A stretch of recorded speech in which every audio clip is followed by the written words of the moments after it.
Dicen una crónica de primera plana, bienvenida, bienvenida ministra, que tras realizar operaciones de inteligencia, los investigadores han identificado a dos grupos que provocan temor en las minas ilegales de Buenos Aires. Y obviamente los sectores productivos convencionales están extremadamente preocupados por lo que está ocurriendo en esta territorialidad antes pacífica, muy hermosa. Siempre Buenos Aires fue un altar de producción, perdone que le compare de esta manera, por el gran afecto a tareas especialmente agropecuarias que se desarrollaban antes de que para muchos hayamos encontrado una riqueza que comenzó por una explotación informal y se ha convertido en un espacio delictivo que nos tiene bastante preocupados a todos. Están operando hombres armados, están encabezados por alias Perico y alias David. No sé si son líderes polarizados o son los mismos. Se deben al mismo oficio y a la misma intencionalidad.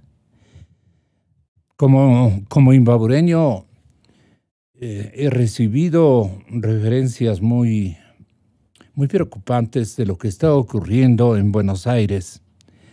La Fiscalía abrió los primeros procesos por crimen organizado, pues estos grupos no solo estarían dedicados, amables oyentes, a la extracción del oro, sino también a compañeros de delito que hablan de extorsiones, que hablan de explotaciones sexuales. Es decir, se está convirtiendo en un polo de angustiosa liquidación de los valores específicos de lo que es ciudadanía incorporada a una tarea que podía y que puede solucionar gigantescos problemas socioeconómicos de nuestro país, pero sabiendo hacerlo con un gran liderazgo. Y es de lo que nos vamos a ocupar como inquietud este momento que acaba de arribar María Paula Romo, la ministra del Interior, a quien queremos saludar muy afectuosamente y con gran cariño. María Paula, ministra, bienvenida. Lo de Buenos Aires me parece que es harto preocupante que usted en sus diferentes visitas a nuestra provincia le hayan detallado de última hora lo que viene ocurriendo en estas lomas donde se ha detectado una gran mina, gigantesca mina, de lo que conocemos, repartida en varias lomas y lomas en un territorio bastante grande y consiguientemente que se presta a distorsiones de todo género, porque mineros, entre comillas, yo diría mafias mineras, si puede llamarse así, que se ubicaban en el sur de nuestro país, comenzaron a venir en busca de la potencialidad aurífera que se ponderaba de Imbabura y Carchi, y entonces vinieron a territorio especialmente imbabureño, y este momento están haciendo de las suyas. Hay un diagnóstico muy disperso, muy complejo, pero igualmente preocupante. Ministra, perdone que le reciba con esto que es un desespero de los imbabureños y creo que de su cartera de Estado también.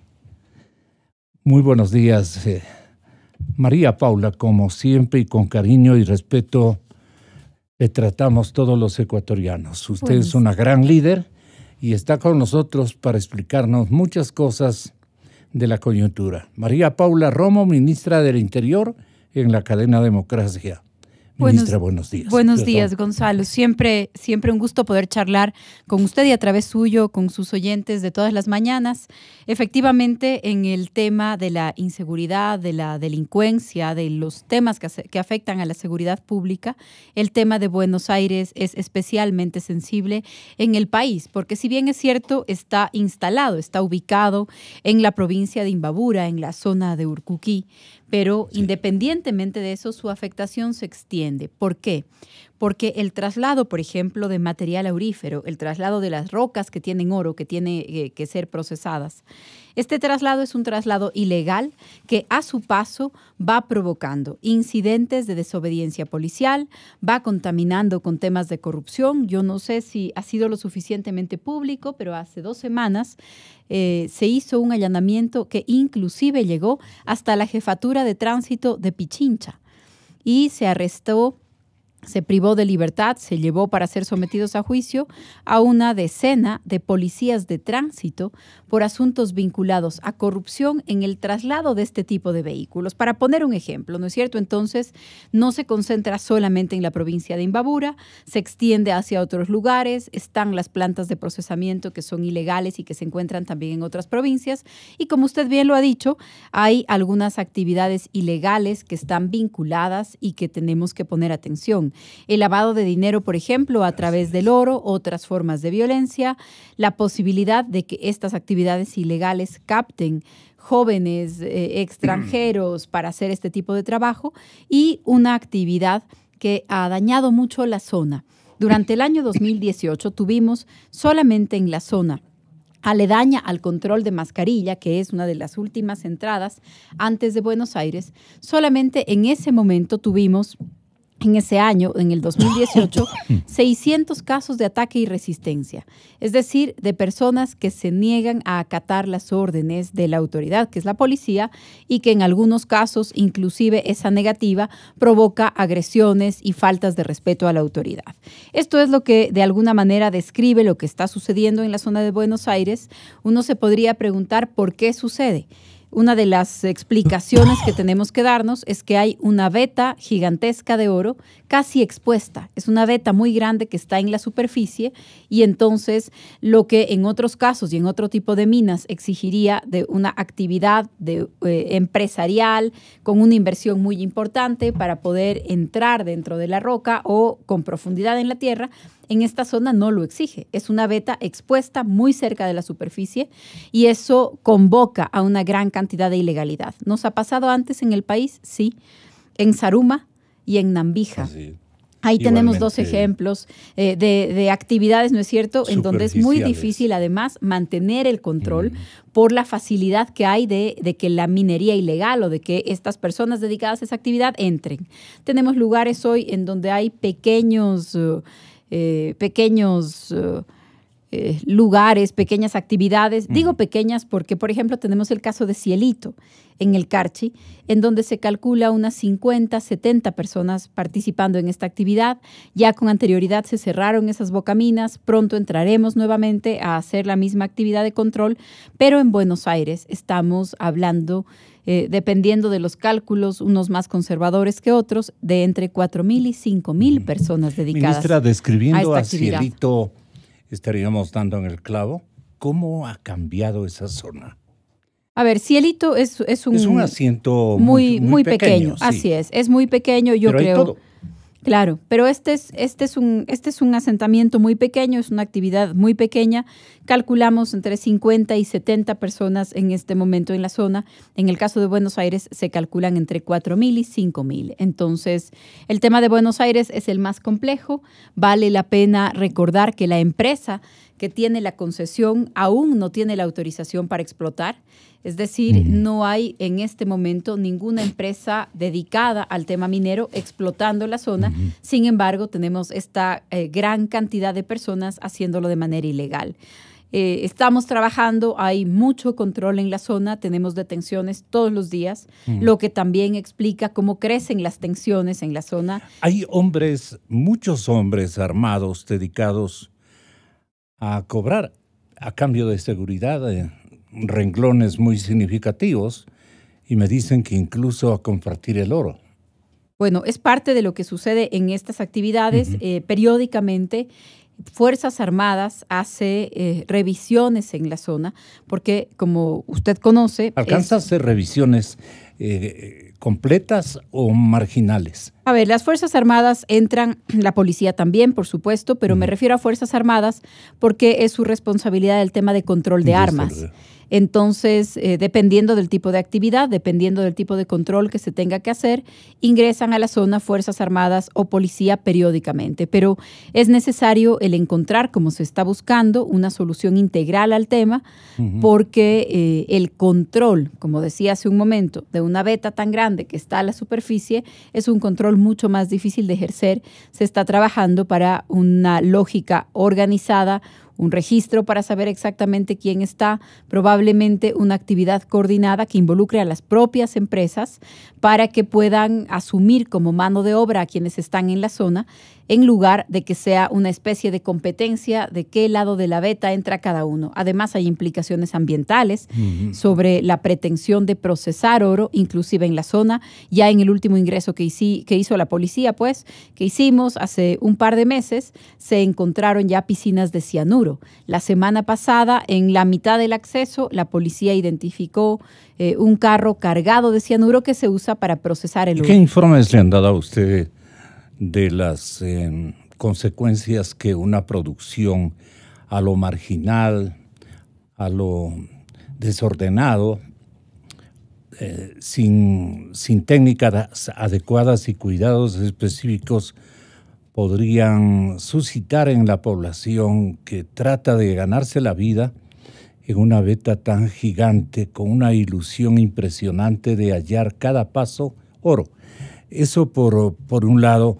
Y los grupos ilegales que están infundiendo mucho temor en Buenos Aires, ¿cómo van a ser neutralizados?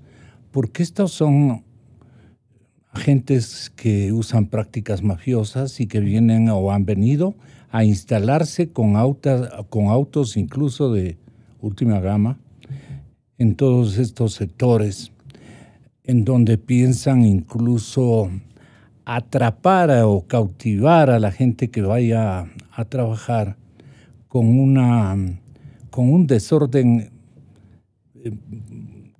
casi completo de actividades fuera de ley. Entonces, el escenario, si lo pintamos, ¿cómo podríamos acercarnos a una realidad que cree conciencia en la ciudadanía? Porque por sentido común lo que nosotros habíamos pensado es que se militarice la zona a lo grande, con la presencia de militares predispuestos, digamos, a una primera tentativa de sacrificio y de pundonor, pero las consecuencias podrían ser muy graves, porque en el otro lado también los mafiosos tienen sus estratagemas y sus prácticas internacionales que son conocidas y responden a episodios de película. No estamos tan lejos de ello, me dicen a mí, en esta zona. Qué pena, porque la conocimos de niños, los paseos eran muy permanentes a ese sector, sin conocimiento de que se trataba de una veta tan gigantesca del mineral más importante que tiene la zona, el oro. Así es que, ¿cómo piensa enfrentar esta situación o cómo deberían enfrentar los gobiernos? Porque van a ser muchos gobiernos que tengan que transcurrir con liderazgo nacional para poder detener esto que usted le calificaría de zona de emergencia, de zona de peligro. Perdone por abundar en un pocotón de detalles que me imagino son las causantes de una gran preocupación que tiene el presidente Moreno y que tiene todo el gabinete por esta situación en Buenos Aires, Imbabura. Así es, Gonzalo, es un tema de preocupación para nosotros en materia ambiental, en materia de seguridad, en materia de convivencia pacífica en la zona, y para la Policía Nacional además exige desplegar una gran cantidad de esfuerzos que siempre estamos pendientes, porque también el riesgo es descuidar otras actividades de seguridad en la zona por la gran cantidad de personal que se tiene que destinar cada vez que hay uno de estos temas. La semana pasada, que estuve toda la mañana del jueves trabajando tanto con los oficiales encargados de la zona como con el gobernador de la provincia de Imbabura, me hacían ver inclusive algo en lo que yo no pensaba, que destinábamos esta cantidad de personal, porque no solamente es la cantidad de gente para el control de mascarilla, para ingresar a la zona, sino cada vez en donde tenemos, por ejemplo, personas que son detenidas, personas que son aprehendidas para ser llevadas a órdenes de la justicia. Para las audiencias destinamos entre 40 y 60 policías para resguardar los lugares en donde se realizan las audiencias, que a veces pueden durar horas, días, para resguardar el lugar en donde se realiza la audiencia, porque la desobediencia de la comunidad ha llegado a tal lugar que a veces van, entre comillas, a rescatar a las personas procesadas de los lugares de administración de justicia. Entonces, la cantidad de personal también es un motivo de nuestra preocupación. Yo tuve hace algunas semanas la oportunidad de reunirme con alcaldes de la zona, con el prefecto de la provincia, porque necesitamos aunar esfuerzos. No es una tarea exclusivamente del gobierno, exclusivamente de la policía, aunque tenemos, por supuesto, una responsabilidad muy importante en esa materia. La experiencia de estos otros lugares conflictivos, como de Zaruma y de Nambija, también nos enseñan algunas lecciones, ¿no es cierto? No se trata solamente de ocupar el lugar, porque la posibilidad de acceder a la veta desde distintas zonas es muy, muy grande, muy importante. No se trata solamente de ocupar el lugar con la fuerza pública, pero sí de evitar que se salga de control, que deje de haber presencia, que deje de haber control en la zona, lo que nosotros estamos pugnando todo el tiempo para que no suceda, porque cada incursión, cada entrada, y por supuesto, yo lo decía hace un minuto, recordar una responsabilidad compartida entre varias instancias. A fines del mes pasado, por ejemplo, se hizo una incursión muy importante, fue el resultado de una investigación que llevó más de medio año. En esta investigación se ubicó precisamente a las cabezas de cierto tipo de organización delictiva dentro de la zona. Estas cabezas entonces fueron detenidas en un operativo grande con un despliegue importante de personal policial. Si no me equivoco el número exacto, tuvimos 24 detenidos, 26 detenidos. Todos fueron liberados dentro de las siguientes 48 horas. ¿Tienen escalas los delincuentes organizados? ¿Perdón? ¿Tienen escalas de peligro la delincuencia organizada que usted conozca? Sí, claro, porque una cosa es organizarse, por ejemplo, para asaltar en un bus, y otra cosa es organizarse para traficar personas. Entonces, hay delitos que conllevan más gravedad que otros, pero solamente para terminar la idea en la que estaba, en este caso fueron todos liberados dentro de las siguientes 48 horas.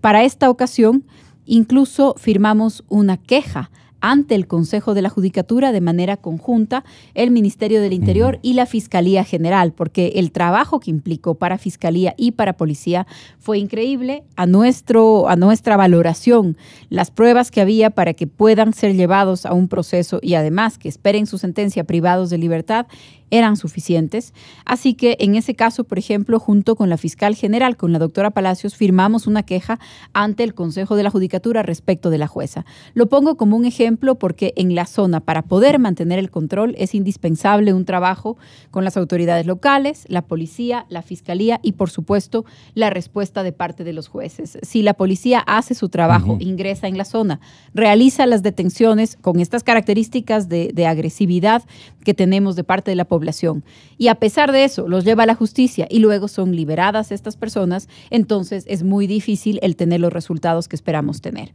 Además ya de las detenciones concretas, es muy importante, es indispensable el hacer un ataque o el hacer un control logístico en la zona, el evitar que entren a la zona gasolina para prender las máquinas, que entre a la zona este tipo de material como el cianuro que se usa en las piscinas para que no lo procesen en la parte de arriba. Es decir, todo lo que tiene que ver con el abastecimiento también es una forma de atacar a la actividad sin necesariamente enfrentar de manera directa a la población. Estos y otros mecanismos son los que se están llevando adelante y también los que se están planificando en la zona. Hay tráfico de armas y seguramente también tráfico de químicos y lavados de dinero. Todas las manifestaciones más complejas para la policía, y por eso yo hablo de una militarización. ¿Arreglaría la situación? ¿Están nuestros soldados ecuatorianos, como en otros países vecinos, preparados para darle una neutralización a estas manifestaciones que la policía en un momento dado no va a poder controlar adecuadamente? No sé qué le parezca a usted, mi presunción, ministra. En el marco de sus competencias, por supuesto, las Fuerzas Armadas conocen la zona y los riesgos del lugar. Además, es una zona que, sin ser exactamente zona de frontera, está muy cerca de la frontera. Entonces tiene implicaciones también de seguridad nacional. Poquito olvidada, ¿no? Es una frontera con una serie de problemas, ¿no es cierto? Con una característica muy particular. Entonces, también eso hace que Fuerzas Armadas estén sobre la zona. Hace más o menos 3 meses estuve invitada para hacer una conferencia, una charla con un grupo de generales en la Academia de Guerra, y hablamos del tema con un grupo de generales en formación, es decir, todo el personal, todo el mando que está en el tema de seguridad en el país conoce que este es uno de los focos de atención, de alerta, y por supuesto lo que se hace en ese sentido.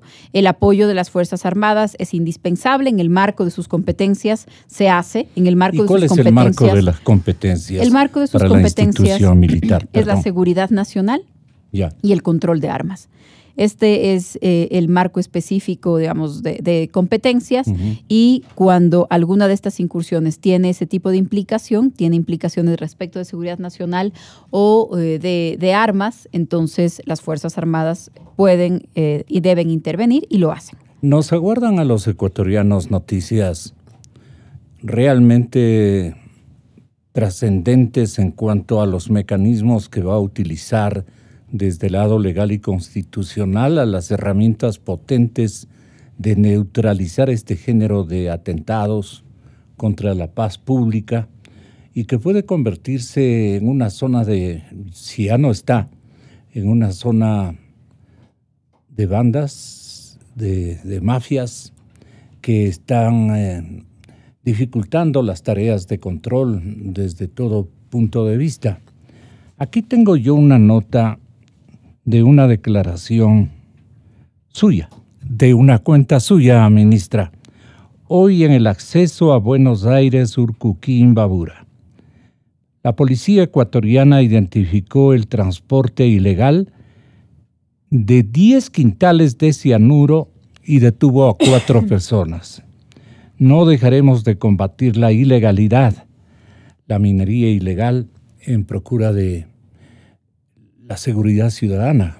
Es un mensaje que usted ha emitido y que ya lo tenemos rescatado del Internet. Así es, Gonzalo. Precisamente hace pocos días, en el 13 de febrero, precisamente se hizo esta identificación. Yo estoy permanentemente, las cuentas oficiales de la policía y el Ministerio de Interior son las que tienen toda la información, pero hay algunos temas que tengo la oportunidad de resaltar y, por ejemplo, este tipo de temas, porque además tenemos una preocupación adicional, es que el cianuro aún no se encuentra en la lista de sustancias catalogadas que tienen que estar puestas en la ley.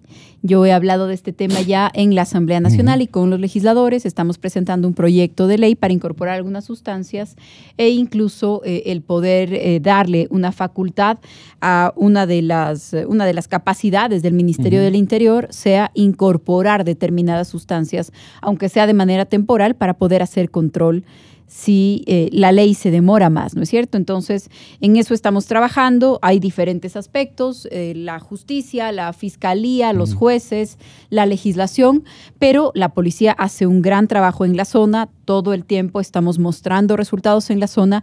En materia de seguridad sucede algo. que no importa el esfuerzo, la innovación, las nuevas herramientas, la cantidad de policías. En marzo vamos a graduar a 2.500 nuevos policías que se incorporan a las filas. Bueno. Eso sumará algo más de 50,000 policías en el país. Una policía con resultados para importantes. Nuevos delitos. Así que es. Lamentablemente cada se están vez esparciendo. Actualizarse, ¿no es cierto? Alguien Así que estudió hace 15 o 20 años seguramente no estaba en seguridad cibernética, hoy es parte del tema. Y así tenemos una serie de ejemplos. Pero le decía yo, pasa algo en materia de seguridad, y es que independientemente de todos estos esfuerzos, no hay un día en el que no tengamos una noticia respecto de un incidente de inseguridad.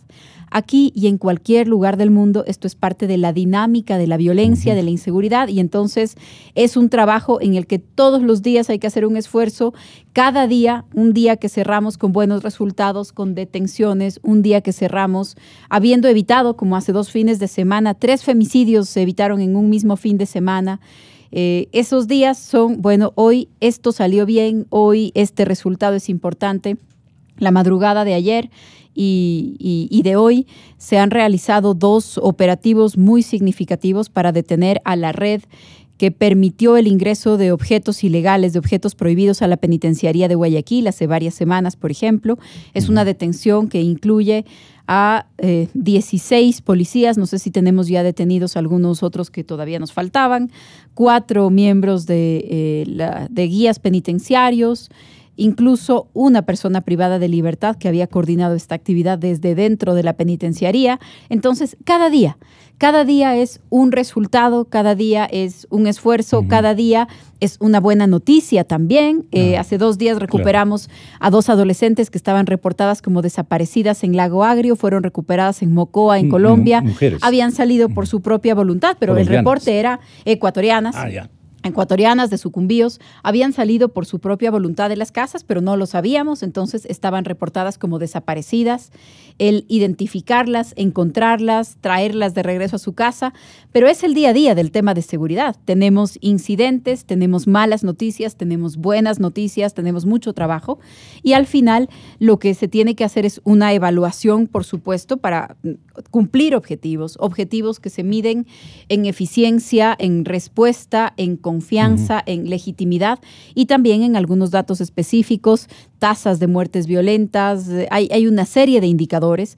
En esos indicadores, a pesar de que nosotros podemos identificar avances en el día a día, la verdad es que cuando hay un incidente violento, cuando hay una noticia, cuando alguien dice me asaltaron, entonces las estadísticas dejan de ser tan importantes y, por supuesto, mientras haya un acto violento, un evento violento, la policía no descansa en su trabajo y desde el ministerio tampoco podemos estar tranquilos. Querida ministra, nos hemos detenido en este tema porque hay una misión de paisanaje.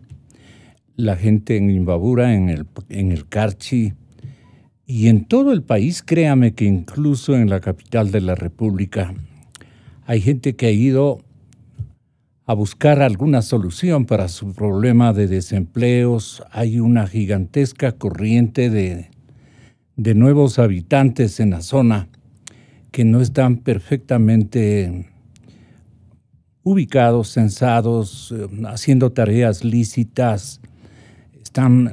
Están buscando la vida, pero en términos incluso de carácter negativo. Entonces la idea es que la justicia una vez más no nos defraude, y la administración de justicia tiene que ser en estos sectores mucho más exigente con sus equipos de fiscales y de jueces. Y de lo que sabemos, nuevamente están generando un estallido de incongruencias y de descuidos y de recibir pagas los señores fiscales y los señores jueces de toda esta jurisdicción. Esto, ¿cómo piensa a través del Consejo de la Judicatura el señor presidente elaborar un cuadro de exigencias y usted rescatar un cuadro de colaboradores en estas instancias de Poder Judicial a efectos de poder hacer un seguimiento? Porque si tenemos buenos jueces, vamos a tener resultados mucho más convenientes para el interés público. Sí, el funcionamiento de la justicia, el buen funcionamiento de la administración de justicia es clave para luchar contra el delito, para luchar contra la impunidad. Y en este caso, pues el presidente ha hecho en varias ocasiones, en repetidas ocasiones, un llamado a fiscales y jueces. Habitualmente lo ha hecho en el marco de los casos de combate a la corrupción, porque también es cierto, tenemos una población que está acostumbrada a responsabilizar al presidente, inclusive de lo que hace o deja de hacer la administración de justicia, y eso no es verdad. En el marco de la independencia de poderes y en un Estado democrático, pues ni el gobierno ni el presidente de la República pueden responder por lo que hace un juez o por lo que hace un fiscal. Por eso es que el presidente no ha dejado de hacer un llamado a la administración de justicia, lo que sí le corresponde al Ejecutivo y lo que el presidente ha estado haciendo insistentemente en estos meses, en estos casi 2 años ya, es enviar proyectos de ley, el cumplir con la iniciativa legislativa para los temas que corresponda, el tener una capacidad pues de interlocución, de vigilancia, de hacer ciertos llamados, pero le corresponde a la Administración de Justicia. El Consejo de la Judicatura acaba de instalarse ya un consejo definitivo hace pocos días, hace pocas semanas, y en realidad tenemos muchas expectativas y estamos pendientes de que ese Consejo de la Judicatura encuentre el punto medio de no ser un consejo que controla y maneja a los jueces, que eso es de lo que hemos afortunadamente salido. Ya no estamos en un sistema en donde todo el poder se corresponde a una persona, pero tampoco esto significa jueces que fallen en contra de la ley, que actúen sin control, que liberen delincuentes peligrosos, que se hagan de la vista gorda en casos de corrupción. Es un gran desafío el que tiene por delante el Consejo de la Judicatura y tenemos una gran expectativa desde el Ejecutivo de lo que pueda suceder. Estamos, por supuesto, prestos a colaborar en lo que corresponda, en el marco de la independencia de poderes, pero sin que esto deje de ser una preocupación, porque no hay trabajo que sea suficiente, no hay esfuerzo que sea suficiente desde el Ejecutivo si no encuentra una correspondencia de los jueces que se comprometan en este mismo sentido. La lucha contra la corrupción, contra el delito, contra la impunidad no va a ser posible sin fiscales y jueces. Es fácil la conclusión que tenemos que nosotros exponerla por elemental sentido común. El caso del señor exministro Iván Espinel, ministra, sería bueno que le dé una impresión de lo que piensa el gobierno ha ocurrido. Está clarísimo que el correísmo sigue manejando a la justicia. La Fiscalía del Ecuador ha anunciado que apelará el caso de Iván Espinel, pero esto de apelar nomás no es la solución. Son casos que ofenden al honor nacional, que ofenden al país, ¿no? A la sociedad ecuatoriana. Nos obligan a tener los ojos puestos en la injusticia, no es en la justicia. No es posible luchar contra la corrupción y el delito, ha dicho usted, si fiscales y jueces no hacen su parte. Cuando leen estos párrafos elaborados por usted, nos sentimos indignados, todo el mundo. La Fiscalía ecuatoriana, a pesar de las pruebas presentadas, es decir, más bien, el Tribunal de Garantías Penales del Guayas acaba de conceder o confirmar un estado de inocencia del exministro Iván Espinel, el que prestó el partido político al correísmo. Así, a mansalva. Perdone, ministra, usted es una dama de respeto y pido perdón también a las respetables ciudadanas y ciudadanos que nos escuchan. Pero confirmar un estado de inocencia y se le escucha al abogado que defiende a este individuo mencionar con toda seguridad que los otros 2 casos por los que está inculpado también, que están en pleno trámite, van a recorrer el mismo camino, adverso a la justicia ecuatoriana. Esto no puede continuar ocurriendo en nuestro país y se ve claramente cómo la paga ha sido con este tipo de decisiones de los jueces, se ve claramente que las fiscalías, especialmente las fiscalías, y muchos de los estamentos judiciales del interior del país, aunque las cúpulas en Quito o en cabeceras provinciales aparezcan con nombres más o menos aceptables, no todos, lo que ocurre es que en el ejercicio donde los juzgados y donde los fiscales tienen que redactar sus respectivos informes acusatorios y sentencias o declarar algún tipo de beneficios para estos delincuentes, están en un escenario de facilismo impresionante y no podemos más los ecuatorianos que aceptar el manejo de la justicia por parte del correísmo, que tiene la sinvergüencería, perdone ministra, de elaborar a través de sus jueces naturalmente partidarios, fiscales partidarios, una resolución de esta naturaleza, porque les ha prestado el partido para inscribir la número 5, ¿no? Creo que es la misma que están publicitando este momento, vote todito 5. Y este hombre intenta salir en libertad en cuestión de unos pocos días, así lo anuncia su defensor de apellido García, ministra. No puede ser esto. ¿Qué hacer? ¿A quién quejarnos?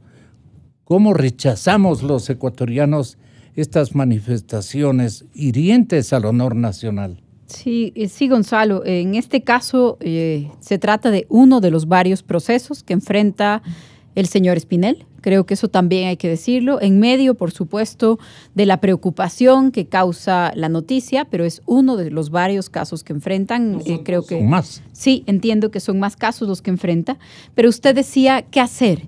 Y hay una discusión que no solamente se lleva adelante en el Ecuador, hay una discusión en el derecho y en la política en el mundo entero sobre la administración de justicia y la dificultad que tenemos los ciudadanos en general para seguir los fallos de la administración de justicia, porque las actividades, las declaraciones, los actos, por ejemplo, de quien está en el Poder Ejecutivo, de quien está en la Asamblea Nacional, suelen ser muy visibles, estar muy expuestos. Dijo algo, puso algo en Twitter, se reunió con alguien. Son personas identificables y que además se pueden hacer responsables, me refiero políticamente responsables con facilidad. Votaron por esta ley, expidieron este acuerdo ministerial, tomaron esta decisión.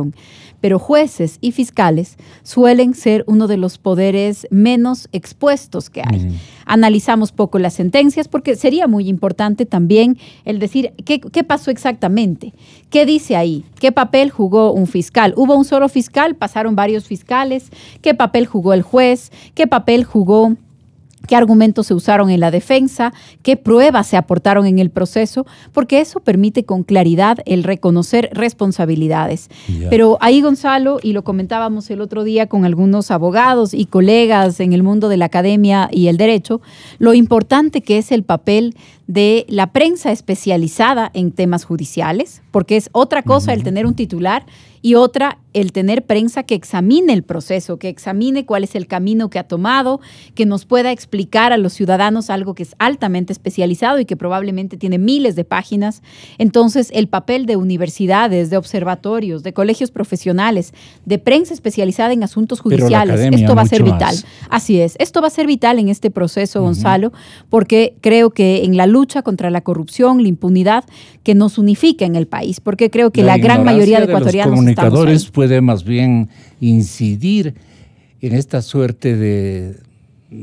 Sí, la falta de especialidad, pero incluso de los especialistas, Gonzalo, porque un especialista, un abogado, si no conoce todo el proceso, lo que podemos es tener nuestras impresiones, nuestras reacciones, ¿no es cierto? Pero sería clave que tengamos de verdad análisis especializados para decir, aquí no se presentó la prueba de manera correcta, aquí hay una falla gravísima cometida por el perito que se llama fulano de tal, porque además no terminamos de conocer los nombres, la responsabilidad, a qué proceso procesos están vinculados. Y nos pasa esto, Gonzalo, en los temas de corrupción, nos pasa en los temas de violencia sexual. El país ha vivido unos casos terribles en los últimos días de jueces que dejan en la impunidad violaciones, de jueces que dejan en la impunidad femicidios, pero sin una prensa especializada que nos diga, aquí hay una falla del perito, aquí hay una falla del fiscal, aquí hay que poner los ojos en el tribunal, aquí este tribunal ha actuado de esa manera antes. Esto me parece que es indispensable para que la opinión pública pueda, como yo lo comentaba a través de redes sociales, podamos tener nuestros ojos puestos en la administración de justicia, porque creo que es la única manera de que no exista un poder ajeno al control. Ajeno, por un lado, al control social y ajeno al control disciplinario al que me refería hace un momento, cuando el Consejo de la Judicatura tiene que encontrar este justo medio de en qué casos poder sancionar a los jueces. Cuando existen 11 investigaciones contra el expresidente Correa y le averiguamos a la señora fiscal general del Estado y le decimos aquí, en estas instalaciones, le decimos, ¿y qué pasó de estos 3 caballeros? Usted sabe a los que me refiero y el pueblo ecuatoriano colige rápidamente. Los 2 exmandatarios y un travieso colaborador desde escritorios presidenciales que se están pasando de listos. Ahí le cogemos en curva e inventan una gira hacia el Brasil, conjuntamente con el señor procurador, a quien no le hemos escuchado absolutamente una sola presunción respecto de estas tareas que como abogado del Estado, entiendo yo, no las ha cumplido a carta cabal, es mi parecer, y que me disculpe. Pero ahora han organizado un viaje, conjuntamente con el señor presidente de la Comisión de Anticorrupción del Palacio Nacional. Está bien, pero ¿cuál sería de alguna manera la recomendación más importante de la ministra del Interior, comenzando naturalmente por escuchar las recomendaciones que seguramente ya les ha elaborado el señor presidente de la República, por lo menos a las personas con las que él puede tratar? Las otras son absolutamente independientes. Pero a mí me da cosas de que este hombre que todavía tiene, francamente, la sinvergüencería de preguntarnos si en el gobierno de él han existido este tipo de casos, ¿no? Tiene Bueno, eso no podemos, bajo ningún punto de vista, aceptar Pero ellos están prácticamente disimulando con este juego, con este viaje. ¿O cree usted que alcanzarán, ahora que estamos hablando de comunicadores que deberían trasladarse a ver qué hacen, qué preguntan, qué le responden? Necesitamos unos reporteros que viajen igualmente en paralelo a Brasil para que se den cuenta de las gestiones que vaya a realizar la fiscal general, a quien yo le dije que parecía ser una fiscal correísta, y ella negó rotundamente aquella situación. Pero así no se juega con el país, pues, ministra. No sé, el señor presidente, qué intención tenga de vigilar esta misión de los 3 funcionarios, 2 de los cuales no le pertenecen. La fiscal le pertenece al exmandatario, el presidente de la Comisión Anticorrupción, nombrado por el señor presidente Moreno y que goza de nuestra credibilidad. Y el otro caballero, igualmente, que se une a última hora a tratar de ver qué pasa cuando todos los informes, yo le leí detenidamente a la fiscal de lo que menciona Mameri, de lo que menciona la empresa Odebrecht. Incluso le indiqué este relato ampliado de Jorge González, un colega periodista colombiano que publicó un libro que aquí lo dimos a conocer con todos los contenidos y los pecados de lo que él llama el segundo abordo. Aquí está todo claro, pero nadie ha dado un solo paso en el sentido, por lo menos, de complementar la investigación. Este escándalo de corrupción ha desestabilizado a la justicia ecuatoriana y creo que a toda América Latina como sociedades y como gobiernos. No sé qué le parezca a usted. ¿Cuál es la exigencia que se impone, por lo menos de la inquietud social, de averiguar de Correa, de Glass y del otro señor, que mejor no me acuerdo el nombre?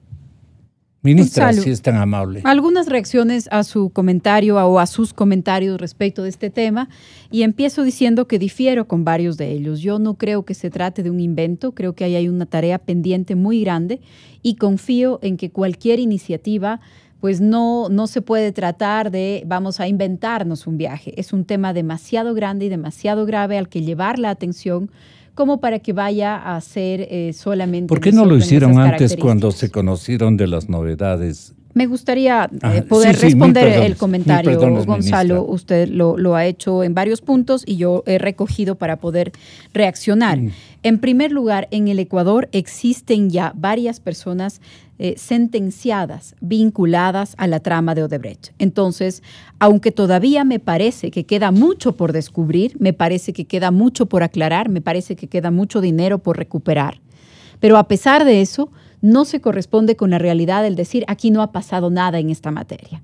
La primera persona que asumió o que vivió las consecuencias de su vinculación en este caso fue el Contralor General del Estado.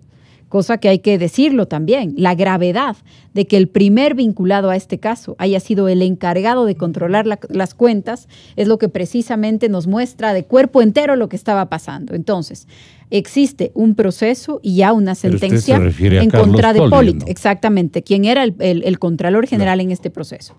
Existe una sentencia en el caso de Pollitt, sentencia responsable del tema. El exministro de Correa, que sigue diciendo no me han encontrado, nunca nos han encontrado, no ha pasado nada, el exministro Alexei Mosquera aceptó él. Ni siquiera es que la justicia le dijo aquí están las pruebas y nosotros lo que hacemos es llegar a la conclusión. No, él aceptó, ¿no es cierto? Él aceptó haber recibido dinero de Odebrecht a pesar de que Correa en su momento dijo era un acuerdo entre privados, un asunto tributario. Entonces Mosquera lo aceptó. Esto significa un ministro de Correa directamente vinculado y que no ha alegado inocencia, sino que más bien asumió que eso fue lo que hizo. Porque a veces también perdemos un poco la memoria y nos sigue repitiendo, no me han encontrado, no hemos hecho, no tenemos ni un caso, por favor. También está sentenciado por este caso Ricardo Rivera, el tío de Jorge Glass. También está sentenciado en vinculación con este caso Jorge Glass, quien era el vicepresidente de la República y era o estaba encargado de los sectores estratégicos, y cada vez siguen saliendo nuevas vinculaciones. Esta declaración de Mameri respecto del dinero que se habría pagado a Rivera a través de una empresa internacional, esta empresa Glory, que se vincula con otras declaraciones, las declaraciones del señor Topic de que la empresa Glory habría hecho, entre comillas, inversiones en el Ecuador a través de banca de Estados Unidos, siguen completando lo que el país siempre averigua y sigue averiguando y tiene que seguirlo haciendo, que es la ruta del dinero, cómo se hizo, a quién se pagó, a través de qué lugares. Ahí está. El ex Contralor General, un ex ministro, el ex vicepresidente de la República, el tío del ex vicepresidente de la República, y sigue saliendo. Creo que hay que decirlo, Gonzalo, porque a veces también tendemos a creer, no ha pasado nada, no ha cambiado nada, aquí todas las cosas siguen igual, y eso no es cierto. El escenario que hoy se vive en el país es un escenario que hace 2 años a muchos de nosotros nos parecía imposible. A muchos de nosotros nos parecía que estábamos condenados a un proceso mucho más largo de impunidad, de cobertura, de protección, de concentración de poder, y en realidad el haberlo logrado en poco tiempo y de manera pacífica es algo que amerita que reconozcamos los méritos de quienes lo han impulsado, a la cabeza del presidente Moreno, y también que reconozcamos lo importante como sociedad para que sigamos en esa línea, para que sigamos profundizando en esa línea y no nos dejemos, perdón por usar esta expresión coloquial, y no nos dejemos ganar la moral, porque finalmente es un país que ha tenido teniendo la capacidad de enfrentar una situación tan grave y de hacerlo de manera ordenada, democrática, pacífica, y que va encontrando soluciones, que va encontrando sanciones en donde no podemos permitir que reine la impunidad y se camine en ese sentido. Dicho eso, también difiero con que la Procuraduría no ha hecho nada. Hay que establecer responsabilidades distintas. La Procuraduría, de lo que yo conozco, varias veces y en diferentes casos se ha presentado como acusador particular. Lo que me parece es un seguro extra, pero ni siquiera es indispensable, porque es la Fiscalía la que tiene la tarea de llevar adelante la acusación penal, es la Fiscalía la que tiene la titularidad de la acción penal y a nombre de la comunidad tiene que hacer su trabajo. Me parece que también hay que ajustar nuestras expectativas de esta visita que han anunciado la fiscal y el secretario anticorrupción. Íñigo, el señor procurador, e Iván, el señor presidente de la Comisión Anticorrupción, ¿se fusionan ellos de su propia cuenta o son convocados por la fiscal? Miren, yo no conozco que el procurador haga parte de esta visita. Lo que yo conocía es que era una coordinación entre la Fiscalía General y la Secretaría Anticorrupción de la Presidencia. Así ubicaron en primeras planas este fin de semana. Así es, y ya los funcionarios involucrados nos darán más detalles, pero de lo que yo conozco era una coordinación entre la Secretaría Anticorrupción, la Fiscalía General del Estado. Y usted decía hace un momento, ¿no es cierto?, ¿qué van a preguntar, qué van a hacer? En mi opinión, una cooperación internacional. Van a buscar documentación de Odebrecht. O sea, una cooperación internacional lo que tiene como resultado es la entrega de información, de gran cantidad de información que luego tiene que ser procesada aquí en el país siguiendo las reglas apropiadas, tiene que ser entregada siguiendo una cadena de custodia para que pueda ser usada en los procesos judiciales en el Ecuador, etcétera. Pero hay una pregunta muy importante que me parece que también es clave. ¿Quién ya recibió esta información? Porque también hay muchas voces que dicen que esta información fue entregada al Ecuador desde hace un par de años cuando el caso Odebrecht estalló. Entonces, creo que hay mucho todavía por averiguar en este caso y en otros casos.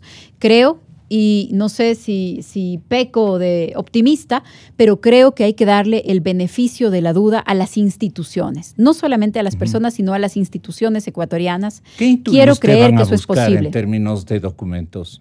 Información que permita construir los casos y recuperar los activos, que me parece que son los dos grandes temas. ¿No es conveniente dar pistas de lo que van a buscar allá? No creo que corresponde, al menos a mí no me corresponde, y creo que los procesos de investigación tienen sus propias lógicas. Ojalá tuvieran un ritmo más apresurado, pero no podemos olvidar que lo que está sucediendo en el país no es el reino de la impunidad, no, son investigaciones, hay personas enfrentando la justicia, hay personas que en este momento se encuentran ya privadas de libertad como consecuencia de eso, y me parece que es algo que no se puede minimizar, es algo que no podemos dejar de mirar con optimismo en el país. Hace 2 años, lo repito, lo que teníamos era un panorama de impunidad, de organismos de control cooptados completamente, de falta de posibilidades de decir, de opinar. Esta discusión que estamos teniendo aquí en este momento, Gonzalo, hablar respecto del excontralor, respecto del ex vicepresidente, que en ese momento eran contralor, vicepresidente, ministros, habría sido imposible hacerlo sin consecuencias desde el punto de vista del mundo periodístico. Hoy vivimos otro ambiente y otra realidad. Aprovecho para comentarlo aquí. Seguramente hoy es el día en el que se publicará en el registro oficial la reforma a la ley de comunicación. Y eso no es un asunto pequeño. Hoy en el registro oficial desaparece la Supercom. Esta es una conquista democrática, es una conquista de la sociedad ecuatoriana, pero también es una apuesta política institucional del presidente Moreno.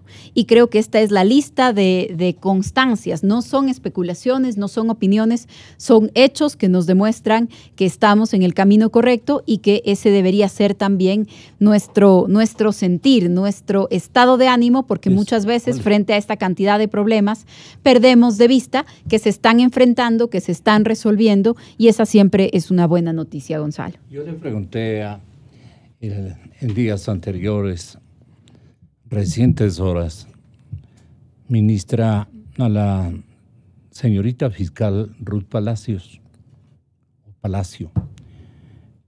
¿por qué no se le imputa, le dije al presidente Rafael Correa? qué le tiene tanto temor a imputarle, señora, en estas palabras, como a mí me gusta referir a nombre de la colectividad? Y esto fue lo que me contestó. ¿Por qué no le ha imputado, fiscal? ¿O cuándo piensa hacerlo? Pero nosotros tenemos que buscar elementos en un proceso, independientemente de la pretensión. Tiempo. Estamos investigando, estamos reanudando. ¿Por qué se demora tanto en investigar? Perdone. Porque necesitamos respuestas de otros. No, con todo es que respeto. Nosotros necesitamos, señor Rosero, respuestas de otras instituciones. No solo es Fiscalía, y del mismo IES o de la misma institución que está involucrada. Ayer no le quedó claro que Correa es un responsable de todo lo que ha ocurrido con el dinero de están miles terminando de los procesos investigativos. ¿Sí? La Contraloría ha dicho, perdón que le interrumpa, pero la Contraloría ha dicho que está haciendo los estudios y que los va a entregar a Fiscalía. Incluso me habla de algunos proyectos que ya entre estos Fiscalía está investigando. Lo que hace Contraloría es simplemente darnos un elemento de convicción dentro de la investigación. Y Fiscalía tiene que complementar y reforzar ese documento. No es que solo lo mandé, no es porque solo lo diga, efectivamente. Ellos nos mandan un informe con indicios. Nosotros a esa sospecha tenemos que darle la calidad de elemento para que mañana más tarde sea ya una prueba en tribunales. La función ejecutiva, ¿qué comentario haría de esto, de esta respuesta incierta? Mire, no sé de nuevo a qué caso en particular se refería del presidente Correa. Sí, pero el presidente Correa está vinculado a 11 procesos en este momento. Está vinculado a 11 procesos de lo que yo conozco y me parece que los 11 ya así es. Y ahí está vinculado en 11. Tiene una orden de prisión en 2 de estos casos, si no me equivoco. Una fue por incumplir sus medidas cautelares, la otra ya por encontrarse en este desacato. Así que creo que parte de las investigaciones evidentemente también lo incluyen a él y a otros altos funcionarios del anterior gobierno. ¿Qué sería lo menos que deben traer de Brasil las 3 autoridades de distinto orden que viajan en simultáneo? Yo pensé que era un viaje compartido. No conozco los detalles, no conozco los detalles, pero creo que tanto de Brasil como de cualquier otro país del mundo, Gonzalo, ¿Pero lo que la Fiscalía... en el mismo avión? No, debe ser un viaje compartido. Yo no tengo los detalles para decirle cómo se planificó, quién lo planificó, por eso lo que yo le he dicho es lo que yo conozco de una actividad compartida entre la Fiscalía General y la Secretaría Anticorrupción. No conozco el tema de la Procuraduría, simplemente no lo conozco, pero otros funcionarios se lo podrán comentar.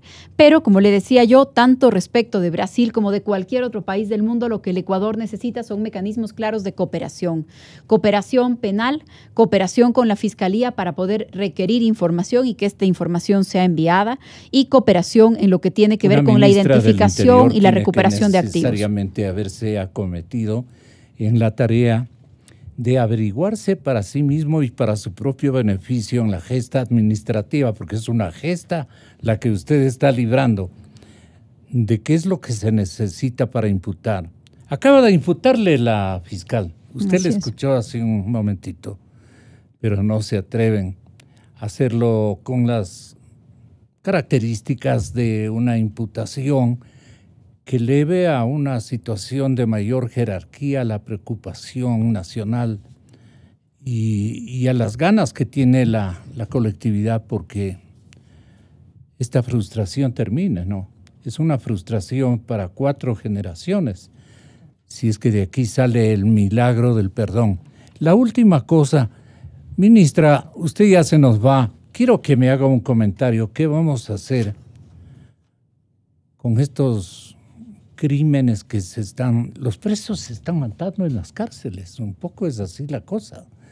Tiene un plan de acción rápido, enérgico, complementario, porque esto es producto precisamente de el abuso de los dineros públicos mal empleados, ¿no?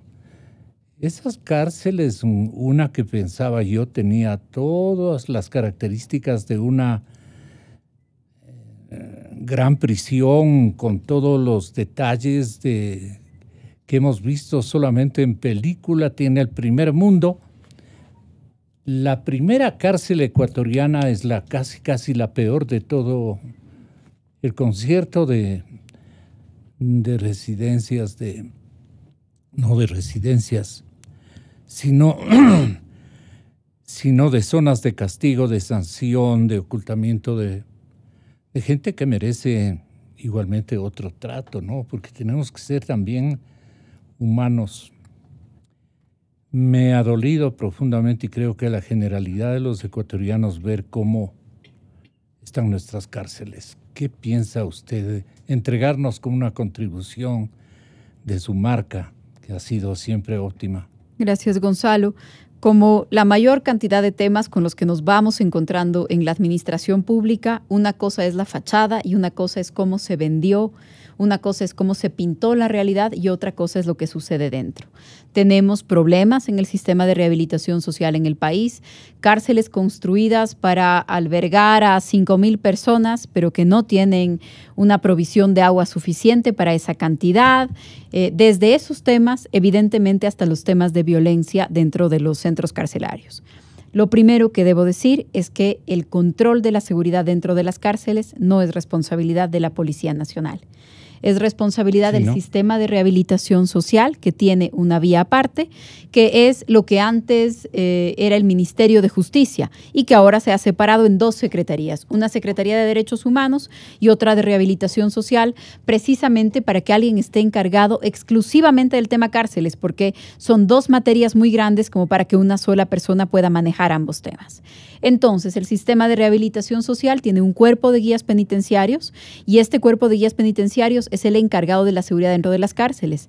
Sin embargo, la Policía Nacional hace seguridad de ingreso y hace seguridad del perímetro de las cárceles. Entonces, hay una responsabilidad compartida. ¿Lo del interior ya no es su competencia?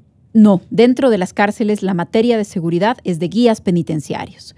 La policía interviene en casos concretos. Está absolutamente corrompido de lo que leo. Hay muchísimos problemas. Hay muchos problemas, hay muchos guías penitenciarios procesados, muchos presos y también en ciertos casos se encuentra complicidad con la policía. Yo nunca voy a dejar de decirlo. Yo creo que no hay mejor manera de resolver un problema que enfrentarlo y reconocerlo.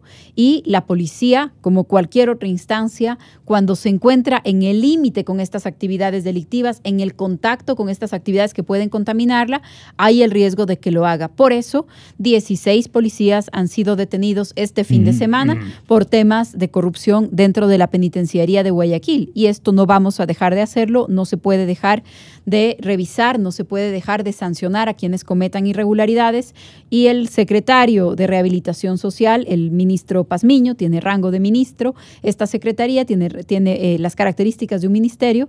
El secretario de Rehabilitación Social, que es el doctor Ernesto Pazmiño, trabaja y tiene un plan integral de intervención en el tema de las cárceles que, por supuesto, como sociedad tendremos que respaldar. Son personas privadas de libertad, pero no significa que tengan que someterse a una situación de falta de dignidad. Así que ahí hay una preocupación, por supuesto, del gobierno, un problema que se ha acumulado durante varios años, que no se puede resolver de un día para el otro, pero frente al que no estamos cerrando los ojos. Créame, ministra, que yo quería ya agradecerle, pero hay un sinnúmero de llamadas telefónicas que me acaban de proporcionar respecto a que yo le pida a usted muy respetuosamente un comentario que está siendo mal entendido a propósito, que está siendo mal comentado, especialmente en contra del presidente Moreno por parte de el gobernante anterior, de mala factura del señor Correa. Los secretarios que asumirían una responsabilidad administrativa y política de la presidencia del Ecuador están mencionados, entre ellos usted, Juan Sebastián, Andrés y el planificador José Augusto. En Briones, sí. Pero es el apellido Augusto. Es Augusto. Uh-huh. Sí. ¿Usted cuál es su primer apellido, compañero? Son 2 apellidos. Pero claro, a todo el mundo nos cuesta. Augusto Briones. Planificador por excelencia. Así es. Pero él es bueno para la Junta de Planificación o es bueno para conducir prácticamente la Secretaría global de la Presidencia de la República. ¿Con qué mandato él está colaborando como para que nos responda? Por supuesto, lo que Gonzalo, señala el correísmo? Con gusto le respondo para poder despedirme y cumplir con otro compromiso ya de trabajo empezando la semana. Este decreto, el decreto ejecutivo que encarga funciones de coordinación, es increíble la capacidad que tiene el correísmo para manipular las cosas, para tergiversarlas, para torcerlas, pero también es increíble la facilidad con la que muchos le seguimos el juego. Porque inmediatamente, ¿no es cierto? Este decreto es una barbaridad, ha encargado la administración. Por supuesto, para eso el presidente de la República conduce el Estado y tiene ministros, porque les encarga cosas. Porque dice muy bien, aquí a una ministra le encargo el tema de salud, por eso es la ministra de Salud. A una ministra le encargo el tema de la seguridad y el ser la cabeza civil de la policía, por eso es la ministra del Interior. Así es, así funciona, a través de delegados suyos, de representantes, de encargados, así funciona el gobierno. El gobierno anterior creó para la coordinación ministerios coordinadores, no ministros coordinadores, sino ministerios. O sea, además del ministro había funcionarios. La cantidad de personas en los ministerios coordinadores, en todos ellos, al gobierno de Correa. Al gobierno de Correa. Tenía entre 700 y 800 personas en los ministerios coordinadores. Entonces, había el Ministerio de Defensa, el Ministerio del Interior, la Secretaría de Riesgos y encima de todos ellos el Ministerio Coordinador de Seguridad, con cientos de funcionarios trabajando ahí y un ministro. Y nadie dijo el superministro, el presidente les encarga a 4, a 10, a 8 superministros. En este momento, ¿qué es lo que ha pasado? En lugar del Ministerio Coordinador de Seguridad, el presidente de la República ha dicho, encárguese al ministro Osvaldo Jarrín, ministro de Defensa, la coordinación del tema de seguridad. Y él preside el Gabinete Estratégico de Seguridad. Cuando nos reunimos estos distintos gabinetes y ponemos los temas que nos son comunes, ¿quién preside esa reunión? ¿Quién lleva la bitácora de los avances de los temas comunes? El ministro Jarrín.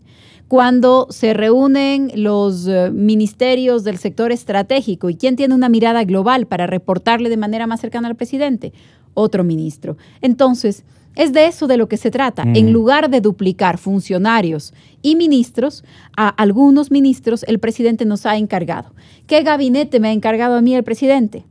Un gabinete que se ha denominado el de la política, porque estamos construyendo el Ministerio de Gobierno que condensará el Ministerio del Interior con la Secretaría de la Gestión Correa de la Política. Dice que Moreno está alejándose. Pero creerle a Correa es una insensatez constitucional del jefe de Estado. Pero Correa también dice que Glass es inocente y que él es un perseguido político. Entonces, darle credibilidad a Correa a estas alturas del partido ya es increíble. Bueno, que nos ponga agenda, que nos ponga a conversar sobre sus trampas y sobre sus distorsiones, ya es increíble. ¿En qué consiste el gabinete de gobierno, por ejemplo, que es el que a mí me ha encargado el presidente de la República? En la coordinación con los gobernadores, algo que siempre ha hecho el Ministerio del Interior y que cuando se creó la Secretaría de la Política era una competencia compartida entre Interior y la Secretaría de la Política. Ese es el famoso gabinete político, es coordinar con los gobernadores, coordinar, hablar, estar enterados de lo que pasa, poder tener una conducción única, por supuesto, por instrucción del presidente, por orden del presidente y reportándole al presidente. Eso es de lo único que se trata. Antes había ministros coordinadores, 800 personas trabajando para eso. Ahora el presidente, que tiene otra línea, el presidente Moreno, tiene una línea contraria a la burocracia innecesaria, tiene una línea contraria al derroche de los recursos, ha considerado que no se necesita un ministerio para coordinar, pero que se le puede encargar a un ministro coordinar ciertas áreas para que haya una mejor articulación entre las actividades. No tiene de ninguna manera la predisposición de hacer descansar responsabilidades de liderazgo presidencial en las personas de estos ministros de Palacio, porque ¿para qué nombró entonces y buscó con tanto afán a Otto? Él es una persona muy capacitada, hubiera hecho un papel con más, con más garantías que los mismísimos ministros. Gonzalo, hay una diferencia básica entre la forma de comprender y ejercer el poder de Rafael Correa. Pero es la función ejecutiva. No, Gonzalo, es una forma de comprender el poder y hay una diferencia abismal entre cómo comprendía el poder, cómo lo comprende todavía Correa y el estilo de liderazgo, exactamente, y el estilo de liderazgo del presidente Moreno. Sí. El presidente Moreno es respetuoso de las otras instituciones del Estado, de las otras funciones del Estado, no dicta sentencias, no dice quién es culpable, no dice quién es inocente. El presidente Moreno no pretende reemplazar a la Asamblea, a la Procuraduría, a la Contraloría, a las superintendencias. Es el jefe del Ejecutivo y también, en lo que le corresponde, el jefe de Estado en el Ecuador. El expresidente Correa, hoy prófugo de la justicia, se llenaba de subsecretarios, pero él era el ministro de todo. Él decidía todo, tenía la gente que hablar con él, él despachaba por Twitter les decía a los ministros, a veces hasta faltándoles al respeto, lo que tenían que hacer. Ese no es el presidente Moreno, afortunadamente. Afortunadamente, el presidente Moreno es el presidente de la República, pero tiene un liderazgo democrático. Lo que sería muy extraño y de verdad le haría mal al país es que en la comparación con el liderazgo autoritario permitamos que el autoritario, hoy prófugo de la justicia, sea el que ponga los parámetros de cuál es el estilo de liderazgo. En mi caso, le soy sincero y con esto termino la molestia, es lo siguiente. Yo no sé cuál tiene más jerarquía, quién manda más después del señor presidente de la República entre el respetable vicepresidente y el respetable señor Augusto. Perdón, Gonzalo, ¿me puede repetir su pregunta? ¿Quién tiene mayores facultades, jerarquía? No donde mando, porque eso ya viene con uno mismo, pero una especie de autorización presidencial para dominar determinadas decisiones en el Palacio Nacional. Si Augusto o el señor vicepresidente. Las decisiones, aunque están en el otro lado. Pero las decisiones en el Palacio las toma el presidente de la República. El presidente tiene un equipo de colaboradores que se encuentran en su gabinete, por supuesto, y también en su vicepresidente. Entonces, en este equipo, el presidente nos hace distintos encargos, nos da instrucciones, nos delega actividades.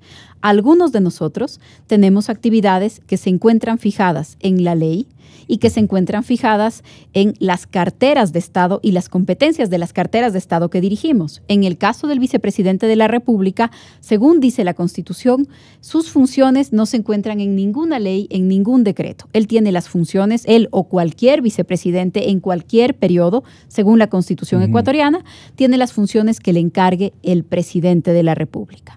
Por lo tanto, existe un decreto en donde y última palabra, el señor presidente Lenín Moreno. Así es. Luego sigue el vicepresidente, ¿no? Con los encargos que el presidente le haga. Entonces, el presidente... Sigue Augusto. Y luego sigue el gabinete, así es. El presidente de la República, a través de un decreto, le ha encargado algunas actividades al vicepresidente y, por supuesto, esas son mientras el presidente no decida o encargarle nuevas o cambiar la que les ha encargado, porque él dirige el Estado. Pero en el caso de las carteras de Estado, hay algunas que ya están fijadas en nuestras competencias. Nada más y nada menos que eso, y como le decía al empezar, es increíble la capacidad de distorsionar la realidad que tiene el correísmo, pero es más increíble que todavía en nuestra sociedad haya quienes le tomen la palabra. Me está acusando reiteradamente. No a usted solamente, pero creo que nos hemos pasado 15 minutos hablando de los argumentos de Correa, cuando podríamos utilizar, sí, por supuesto, y yo los explico con mucho gusto, pero creo que podríamos utilizar de mejor manera el tema. Sí era importante Sí, siempre es importante explicar, claro que sí. Cualquier tema que cause inquietud hay que explicarlo. ¿Cuál tema se me escapó más importante? Por ahora ninguno, Gonzalo. Muchísimas gracias, le agradezco mucho. Porque ya se nos va. Así es, por eso.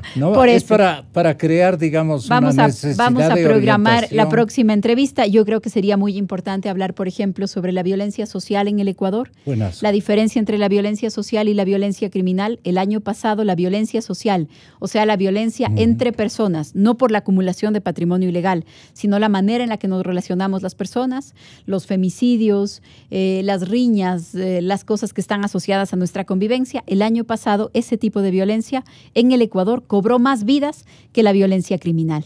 Entonces creo que es importante también ese enfoque desde el punto de vista de seguridad. Si usted me plantea dejar un tema sobre la mesa, entonces creo que es un tema que nos interesa a todos. Muchas gracias, Gonzalo. Que tenga un buen día, una buena semana.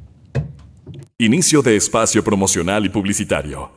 Ser primero es más que un número, es una actitud, una forma nueva de ver las cosas. Es innovar, sorprender, estar a la vanguardia, porque Capitán manda y todos siguen. Ahora tú puedes ser el primero.